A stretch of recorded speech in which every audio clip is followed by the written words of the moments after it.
Edward Adams was the nuncio to Great Britain from 2017 to 2019. He was appointed the nuncio of Great Britain by the Pope Francis himself. The nuncio is an ambassador for the Pope, for the Catholic Church. The Catholic Church represents Jesus. The Pope represents Jesus. He's the 13th apostle, if you like. And so when you have an ambassador who speaks for the Catholic Church, who speaks for Pope Francis, you're speaking for God, basically. He also has diplomatic privileges because he is an ambassador, and the Vatican is a church state. During the IICSA investigation, which is the inquiry into sexual abuse for children, Edward Adams was asked to provide information by the lawyers. That the Vatican's UK Papal Nuncio, Archbishop Edward Adams, provides evidence that is vital to this investigation, vital to your understanding of the extent of child abuse at St Benedict's School, and vital to your ability to understand how the Church investigated and responded to the widespread and proven sexual assaults against children in St Benedict's and Ealing. As a result, the IICSA investigation could not understand why Abbot Shipperlee, who was charged and sent to prison for 19 counts of sexual abuse, raping and torturing children, why he was sent to Rome and why investigations into him were not carried out.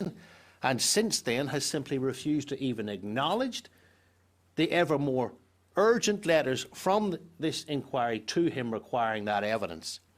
The Papal Nuncio's astonishing refusal to answer questions on pressing child abuse matters, and thereby the Catholic Church's flagrant disregard for this inquiry, cannot be allowed to go unchallenged. God forbid you might actually think the Catholic Church wanted children to be raped. But of course, we all know that isn't true, don't we?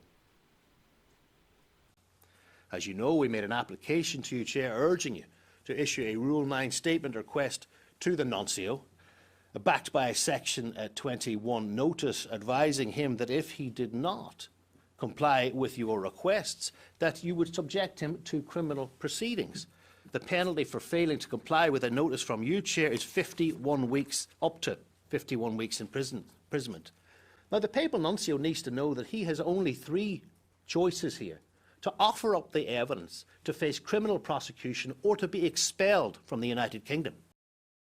If the Church continues to withhold this evidence from you, we have no doubt the Prime Minister will expel Archbishop Adams from the UK for misusing his diplomatic privileges by withholding evidence relating to the sexual abuse of children in London and perhaps more widely.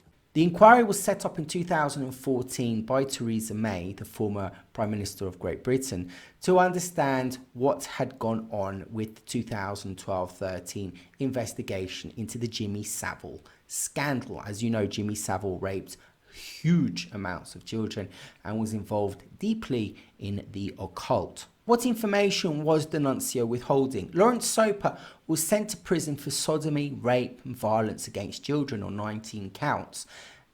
He was put into prison for 19 years. For some reason, Soper, I think, resigned his abbotsy in 2000 and he was replaced by Shipperlee in 2001.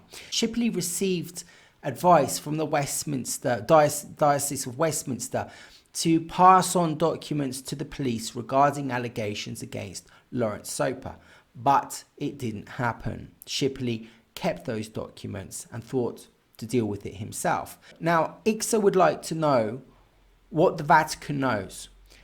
Did the Vatican know that Lawrence Soper was a paedophile and they took him to Rome to take him out of Ealing so that things would calm down a little bit? And this is the internal problems of the churches and the religions, is that they will not help. They will not get rid of this problem. They want to keep the problem within their establishments. As soon as I sit down, there will be a letter before the Prime Minister on this issue. Of course, those representing Ealing Abbey, the Catholic Council, Ampleforth, who are all here today, could solve this problem immediately. One of their illustrious number could simply leave the room, telephone the Nuncio, and ask him to gather the evidence, which he has in Wimbledon, ask him to put it in a taxi and bring it here to you today.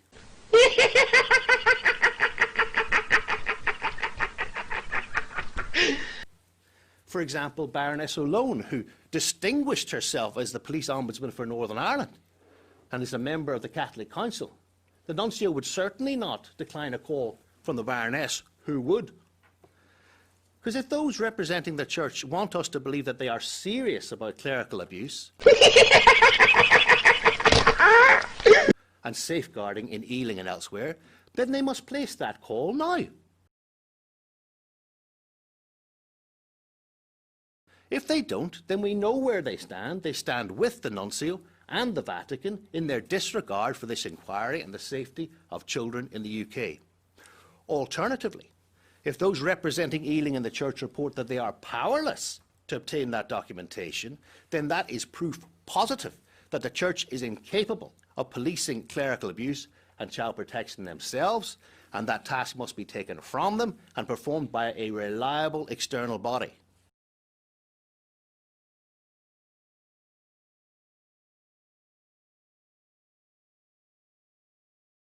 For some reason, the Nuncio, after he refused to give evidence, once the meeting was finished, he then resigned because he needed to retire. He was the Nuncio for 1 year, 8-9 months, which is the shortest time that a Nuncio has ever taken office.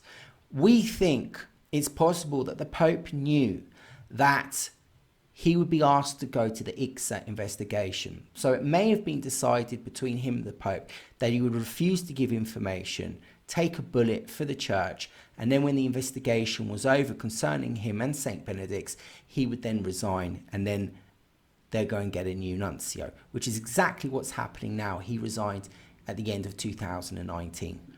Adams, who didn't help an investigation into child sexual abuse, Adams that withheld information about a paedophile which is in prison for 19 years, Adams which most likely has information on the Catholic Church covering up, was asked to leave the country by lawyers. They said, go, we don't want you here.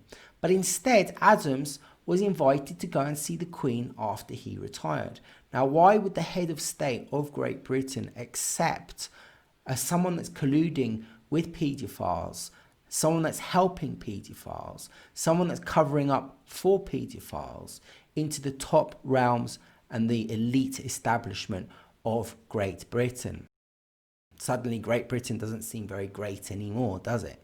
The Queen is the head of the Church of England and the Pope is head of the Roman Catholic Church.